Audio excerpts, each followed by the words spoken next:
Good morning, student. Today I am going to explain the lesson 4 of class 10th carbon and its compound. Our subtopic is versatile nature of carbon. Its meaning is carbon can make large number of compounds. Carbon have a unique ability to make large number of compounds. Initially we have seen the formation of covalent bond by the sharing of electron in various elements and compounds like H2, Cl2. These are molecules of other element other than carbon. ये जो molecules हैं carbon के अलावा दूसरे molecule भी covalent bonding के द्वारा आपने देखे थे कि वो कंपाउंड बना रहे हैं लाइक NH3, CO2. इसके अलावा हमने देखे कि कार्बन जो कंपाउंड बनाता है वो उसके अंदर की यूनिक एबिलिटी है to make a large number of compounds and long compounds. इसकी ऐसी एबिलिटी क्यों है? अगर हम देखें कि अगर कार्बन के कंपाउंड एक साइड में रख दे, कार्बन के द्वारा बनाए हुए compound, the number of carbon compounds whose formula is known by the chemist. अगर कार्बन के कंपाउंड जिनकी हमें फॉर्मूले पता है उनको एक साइड में रख दें तो लगभग कितने हो, मिलियंस से भी ज़्यादा हैं वे. अगर दूसरे एलिमेंटों के कंपाउंड एक साइड में रख दे, सारे दूसरे एलिमेंट जैसे हाइड्रोजन, हीलियम, लिथियम, बेरिलियम, इनके बनाए हुए कंपाउंड एक साइड में रख दें और कार्बन के द्वारा बनाए हुए कंपाउंड एक साइड में रख दें तो कार्बन के कंपाउंड इन सब से ज़्यादा होंगे. तो कार्बन के अंदर ऐसी यूनिक एबिलिटी है कि वो लार्ज नंबर ऑफ कंपाउंड्स बनाता है. मेनली वो लार्ज नंबर ऑफ कंपाउंड्स क्यों बनाता है? उसके लिए 2 फैक्टर्स रिस्पॉन्सिबल हैं. कार्बन के कुछ स्पेशल गुण हैं जिसके कारण वो लार्ज नंबर ऑफ कंपाउंड्स बनाते हैं, बहुत सारे यौगिक बनाता है. फर्स्ट है carbon has a unique ability two forms bond with other atom of carbon. एक तो कार्बन के साथ ही बॉन्डिंग कर सकता है. कैसी बॉन्डिंग? Covalent bonding. और give rise to a large molecule, और एक लंबे मोलिक्यूल देता है. 17 कार्बन, 18 कार्बन, ये इस तरह से कार्बन आपस में जुड़कर लंबे मोलिक्यूल बना देते हैं. और कार्बन की इस प्रॉपर्टी को क्या बोलेंगे? कैटिनेशन. दीज कंपाउंड में have long chain of carbon. ये लॉन्ग चेन में जुड़े हो सकते हैं कार्बन, या फिर इसमें ब्रांच्ड चेन ऑफ कार्बन हो सकती है, या कार्बन एक रिंग की फॉर्म में भी जुड़े हो सकते हैं जब ये कार्बन के कंपाउंड बनाते हैं. जैसे अगर कार्बन आपस में लॉन्ग चेन में ऐसे जुड़ जाएं, या फिर ब्रांच्ड चेन, जैसे मान लो 3 कार्बन आप कैसे जुड़े हुए हैं, एक कार्बन इधर जुड़ गया, एक इधर, इसको बोलोगे ब्रांच्ड चेन. ब्रांचेज शाखा के रूप में कार्बन जुड़ सकते हैं. एक वो रिंग की फॉर्म में आपस में कंबाइन हो सकते हैं कि बंद हो, इस तरह से बंद रिंग की फॉर्म में भी आपस में जुड़ सकते हैं कार्बन. इस तरह से कार्बन कंपाउंड बनाता है, लार्ज नंबर ऑफ कंपाउंड बनाता है. और carbon has a unique ability to form bonds with other carbon atom, give rise to large molecule. This property is called catenation. ये इंपॉर्टेंट है. कार्बन इस कैटिनेशन प्रॉपर्टी के कारण ही लार्ज नंबर ऑफ कंपाउंड बनाता है. उसके अंदर एक यूनिक एबिलिटी है बॉन्डिंग करने की दूसरे कार्बन एटम से, और वो लार्ज मॉलिक्यूल बना सकते हैं. इस प्रॉपर्टी को बोलते हैं कैटिनेशन. इस कैटिनेशन प्रॉपर्टी के कारण ही इस large number of compound is formed by the carbon. और ये लॉन्ग चेन के रूप में जुड़े हो सकते हैं, एक ब्रांच्ड चेन हो सकती है, या एटम अरेंज हो सकता है रिंग की फॉर्म में. Compounds of carbon which are linked by single bond. अगर कार्बन और कार्बन के बीच में सिंगल बॉन्ड होगा then it is called saturated compounds. If compounds of carbon have double bond और ट्रिपल बॉन्ड. अगर कार्बन के जो कंपाउंड है डबल या ट्रिपल बॉन्ड रखते हैं, जैसे ये ट्रिपल बॉन्ड लिखा हुआ है, डबल या ट्रिपल बॉन्ड रखते हैं, then it is called unsaturated carbon compound. Example के लिए यदि कार्बन और कार्बन सिंगल बॉन्ड से जुड़े हैं, लाइक मीथेन. मीथेन में कार्बन सिंगल बॉन्डों से जुड़ा होता है. हमने मीथेन पहले पढ़ चुके हैं आपको. इथेन, 2 कार्बन सिंगल बॉन्ड से जुड़े हो तो उसे बोलेंगे इथेन. बाकी आप इसके H कंप्लीट कर लो वैलेंसी के हिसाब से. ये क्या आपका इथेन, सिंगल बॉन्ड है सारे इसमें, तो हम इसे बोलेंगे सैचुरेटेड कार्बन कंपाउंड. लेकिन अगर कार्बन और कार्बन के बीच में डबल बॉन्डिंग है या ट्रिपल बॉन्डिंग है then it is called unsaturated carbon compound. Carbon की वैलेंसी 4 होती है. इस कार्बन के साथ 2 इलेक्ट्रॉन दो तो इसके बॉन्ड लग गए, तो 2 हाइड्रोजन लगा देंगे, इस तरह से इसकी वैलेंसी 4 पूरी हो गई। इस कार्बन के 2 इधर आपके शेयर हो रहे हैं इलेक्ट्रॉन, और 2 हाइड्रोजन हम लगा देते हैं, तो ये क्या होगी, इसकी वैलेंसी कार्बन की पूरी हो गई। ये क्या बना आपका C2H4। जो C2H4 आपका बना है, इसमें क्या है, डबल बॉन्ड, यह है इथीन। अगर कार्बन और कार्बन के बीच सिंगल बॉन्ड हो तो उसे बोलेंगे सैचुरेटेड कार्बन कंपाउंड। अगर डबल और ट्रिपल बॉन्ड हो उसे बोलेंगे अनसैचुरेटेड कार्बन कंपाउंड। इस तरह से कार्बन बॉन्डिंग करता है। No other element exhibits the property of catenation. दूसरा कोई एलिमेंट देखे तो वो इस तरह से लंबे लंबे मॉलिक्यूल नहीं बना सकता दूसरे कार्बन के साथ कंपाउंड होकर। अगर हम सिलिकॉन को देखें, सिलिकॉन एक एटम है, एलिमेंट जो सिलिकॉन है वो 14 नंबर पे आता है, उसका एटॉमिक नंबर 14 है। उसको अगर हम KLm सेल में बांटे तो उसकी वैलेंसी भी 4 है, लेकिन इसका साइज बड़ा होने के कारण यह जो कंपाउंड बनाता है वो कंपाउंड बहुत ज़्यादा रिएक्टिव होते हैं। मैक्सिमम 7 या 8 एटम जुड़ जाते हैं बस सिलिकॉन के, लेकिन बाकी क्या है, वो रिएक्टिव होने के कारण जल्दी इसके मॉलिक्यूल टूट जाते हैं। लेकिन जब हम कार्बन की तरफ देखेंगे, carbon carbon bond is very strong. जो कार्बन और कार्बन के बीच में बॉन्डिंग होती है वो ज़्यादा स्ट्रॉन्ग होती है, इसलिए कार्बन के मॉलिक्यूल क्या होते हैं, स्टेबल होते हैं। कार्बन एटम कैसे होते हैं, ये कोवलेंट बॉन्डिंग के साथ तो जुड़ता ही है, स्ट्रॉन्ग क्या बनाता है, बॉन्डिंग करता है, स्ट्रॉन्ग मॉलिक्यूल बनाता है, वे जल्दी से टूटते नहीं हैं, लॉन्ग मॉलिक्यूल बना सकता है। सेकंड, ये इतने लॉन्ग मॉलिक्यूल, इतने सारे मॉलिक्यूल बनाता क्यों है, carbon has A valency of 4। Second property इसकी वैलेंसी 4 होती है। It is capable of bonding with 4 other carbon atom. इसकी वैलेंसी 4 होने के कारण ये 4 अदर कार्बन एटम के साथ कंबाइन हो सकता है। कैसे, जैसे ऐसे एक कार्बन के साथ 4 दूसरे कार्बन एटम लग सकते हैं, इस तरह से। सेकंड, ये दूसरे जो मोनोवैलेंट एलिमेंट है उसके साथ जुड़ सकता है। लाइक हाइड्रोजन की वैलेंसी 1 है, उसको मोनोवैलेंट बोलेंगे। क्लोरीन की वैलेंसी 1 है, उसे मोनोवैलेंट बोलेंगे। ये एक यूनिक एबिलिटी रखता है, जैसे कार्बन है 4 हाइड्रोजन के साथ जुड़ गया, लाइक मीथेन। ये मोनोवैलेंट क्यों है, हाइड्रोजन की वैलेंसी कितनी होती है, 1। तो इसके पास एक यूनिक एबिलिटी है कि 4 दूसरे कार्बन के साथ जुड़ जाए, जैसे एक कार्बन 4 दूसरे 4 कार्बनों के साथ जुड़ जाए। 4 इसकी वैलेंसी होने का फ़ायदा उठा रहा है, या 4 हाइड्रोजन के साथ जुड़ जाए, या 4 क्लोरीन भी जुड़ सकते हैं। क्लोरीन तो मोनोवैलेंट है, CCl4, ये कार्बन टेट्राक्लोराइड बन गया, ये मीथेन बन गया। इस तरह से ये दूसरे एटमों के साथ जुड़ सकता है। इसके अलावा ये कंपाउंड बनाता है carbon with oxygen, hydrogen, nitrogen, sulphur, chlorine. जब इस तरह से जब ये दूसरे एटमों के साथ, दूसरे एलिमेंट के एटमों के साथ जुड़ता है तो इसके अंदर एक स्पेशल प्रॉपर्टी आ जाती है, उसके मॉलिक्यूलों के अंदर एक स्पेशल प्रॉपर्टी आती है, विच depend on the element which combined with the carbon other. जब ये कार्बन का जो मॉलिक्यूल बनेगा उसमें जो दूसरे एलिमेंट के तत्व लगेंगे ना, उस पर उसके गुण निर्भर करेंगे। कार्बन पे ना डिपेंड करके किस पे डिपेंड करेंगे, जो दूसरा उसमें हमारा एलिमेंट लगा है। लाइक क्लोरीन लग गया, ऑक्सीजन लग गया, तो जो उसकी प्रॉपर्टी बनेगी वो क्लोरीन या ऑक्सीजन पर डिपेंड करेगी। चाहे कार्बन की कितना भी लंबा मॉलिक्यूल हो, चाहे कार्बन उसमें कितने भी जुड़ रहे हों, लेकिन उसमें अगर एक क्लोरीन लग गया तो उसकी प्रॉपर्टी, या एक OH जुड़ गया तो उसकी प्रॉपर्टी किस पे डिपेंड करेगी, इस OH पे या क्लोरीन पे डिपेंड करेगी, ना कि कार्बन का लंबे मॉलिक्यूल को देखेगी वो, ये बोल रहे हैं।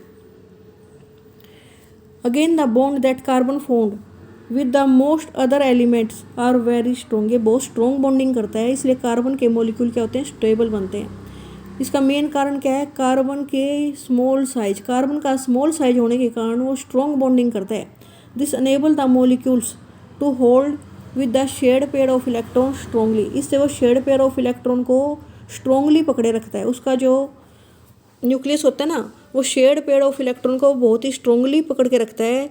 तो वो क्या बनाता है, स्ट्रॉन्ग बॉन्डिंग करता है, स्ट्रॉन्ग मॉलिक्यूल बनाता है जो जल्दी से नहीं टूटते। तो कार्बन की mainly large number of molecule बनाने की प्रॉपर्टी के पीछे क्या रीजन है, एक तो कार्बन की टेट्रावैलेंसी, इसकी जो वैलेंसी होती है 4 होती है। सेकंड, कैटिनेशन, एक स्पेशल प्रॉपर्टी है कार्बन की कि it can make the large molecule with the other carbon atom, it is called catenation.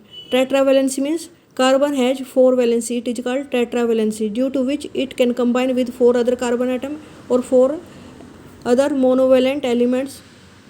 Catenation means it has a special ability to combine with other carbon atom and make the large molecules of carbon. It is called catenation. और दो तरह के आपने carbon के compound पढ़े, saturated और unsaturated carbon compound. अभी मैंने आपको बताया था सैचुरेटेड कार्बन कंपाउंड किस क्या हो गए, लाइक मीथेन CH4, जिसमें कार्बन के अंदर सिंगल बॉन्ड हो केवल. देखो ये सिंगल बॉन्ड है, एक लाइन से दिखाते हैं सिंगल बॉन्ड को. इथेन, कार्बन और कार्बन के बीच में क्या हो, सिंगल बॉन्डिंग, इसे बोलेंगे इथेन. कार्बन की वैलेंसी पूरी करना हो, एक कार्बन की 4 वैलेंसी होती है. अब देखो इसमें 4 हमने लाइन लगाई और 4 हाइड्रोजन जोड़ दिए, यह है इथेन. कार्बन की वैलेंसी हो गई पूरी, कार्बन के 4 आपके 4 लाइनें दिख रही हैं, 4 वैलेंसी इसकी पूरी हो गई. ऐसे इस कार्बन की देखो तो आपकी ये वाला शेड करेगा, ये इस तरह से क्या बनेगा, इथेन, जिसमें सिंगल बॉन्डिंग हो. जैसे इसमें देखो सिंगल बॉन्डिंग दिख रही है, सिंगल सिंगल लाइन दिख रही है, ये है इथेन. और इसे बोलेंगे सैचुरेटेड कार्बन कंपाउंड.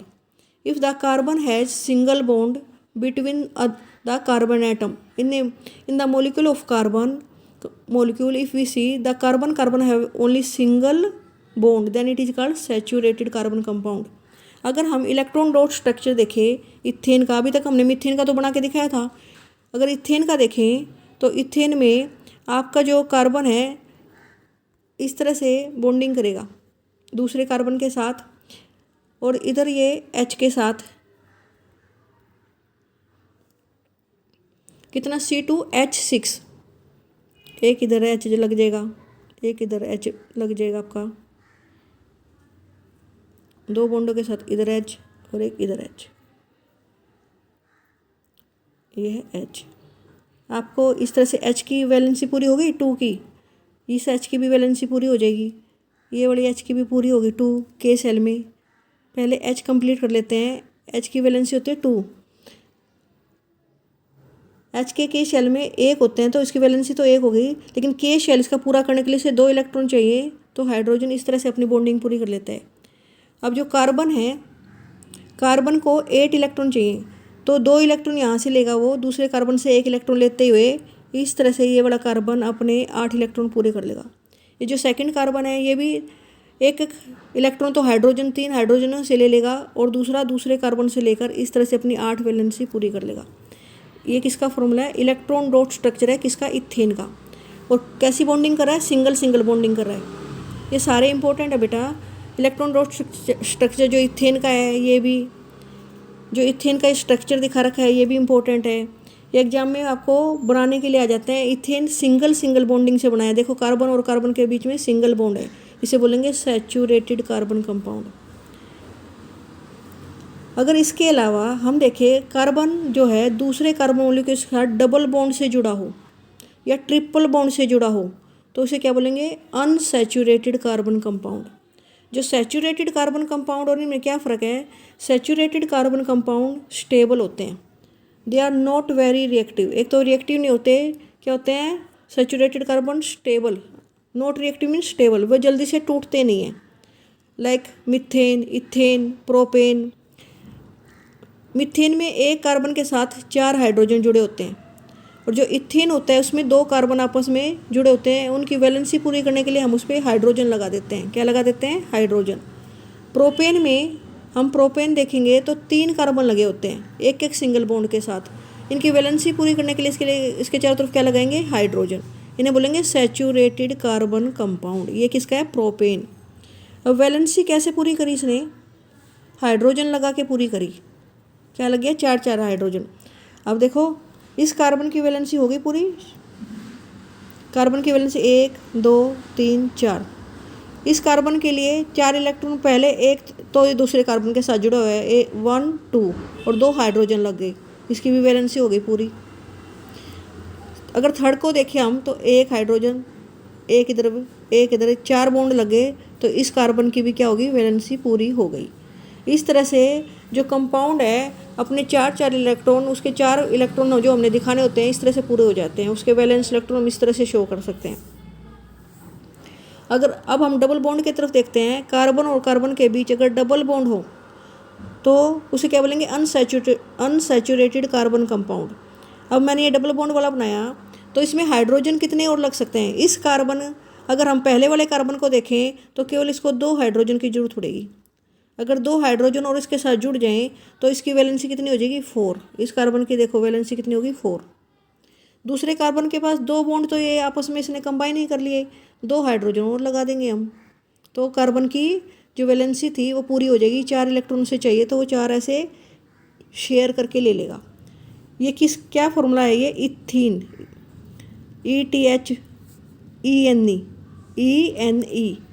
इथीन। पहला था इथेन, ETHANE। जो एल्केन फैमिली है उसमें एन लगता है। और जो ये हमने बनाया इथीन का फॉर्मूला क्या था, CH4। और इथीन का जो अभी आपने बताया ये क्या है, C2H4। इसमें 2 कार्बन लगे हुए हैं और 4 हाइड्रोजन, तो इथेन होता है CH4 और इथीन होता है C2H4। इसमें डबल बॉन्ड लगा हुआ है इसलिए इसको बोलेंगे अनसैचुरेटेड कार्बन कंपाउंड। अगर ट्रिपल बॉन्ड लगा हो, कार्बन और कार्बन के बीच में ट्रिपल बॉन्डिंग हो रही है तो इसे भी क्या बोलेंगे, अनसैचुरेटेड कार्बन कंपाउंड। ये रिएक्टिव होते हैं डबल बॉन्ड वाले और ट्रिपल बॉन्ड वाले और जल्दी टूटते हैं। अब कार्बन की आपको वैलेंसी पूरी करनी है। कार्बन की वैलेंसी होती है 4। इसके 3 तो आपके बॉन्ड हम बना चुके हैं, केवल 1 रह गया, तो 1 इसमें क्या लगा दो, हाइड्रोजन। इस तरह से ये अपनी कंबाइनिंग कैपेसिटी पूरी कर लेगा। दूसरे कार्बन के अंदर भी 1 शेयरिंग, तो आपकी 3 इलेक्ट्रॉन की शेयरिंग तो हो ही रही है, आप 1 हाइड्रोजन लगा दो। अब देखो इस कार्बन ने अपनी वैलेंसी पूरी कर ली इस तरह से। सेकंड वाले, इस वाले कार्बन को देखो, दूसरे वाले को, इसकी भी वैलेंसी पूरी हो गई। तो फॉर्मूला क्या बना, C2H2। इसे बोलेंगे इथाइन, ETHYNE। ENE और YNE ये फ़र्क है। ये YNE अगर डबल बॉन्ड हो तो क्या लगाया था पीछे, इथीन, ETHENE। इसका फॉर्मूला क्या था, C2H4। इथाइन। और जो CH4 बनाया था सबसे पहले, CH4, तो उसे क्या बोलते हैं, मीथेन। और इथीन बनेगा था C2H6। ये क्या है, इथीन। ये जो दिखाया देखो, इथेन, ETHANE, ये है इथेन। इसमें एन लग गया।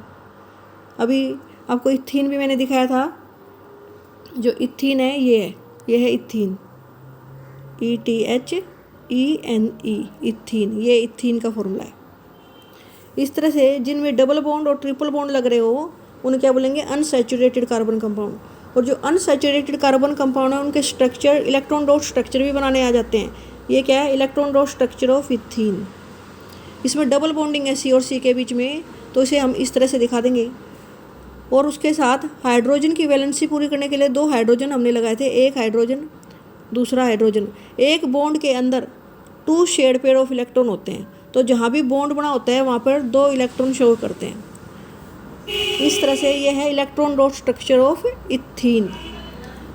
हाइड्रोजन की वैलेंसी, हाइड्रोजन ने अपने K शेल को पूरा कर लिया, ऐसे ही हाइड्रोजन यहाँ भी अपना K शेल पूरा कर रहा है।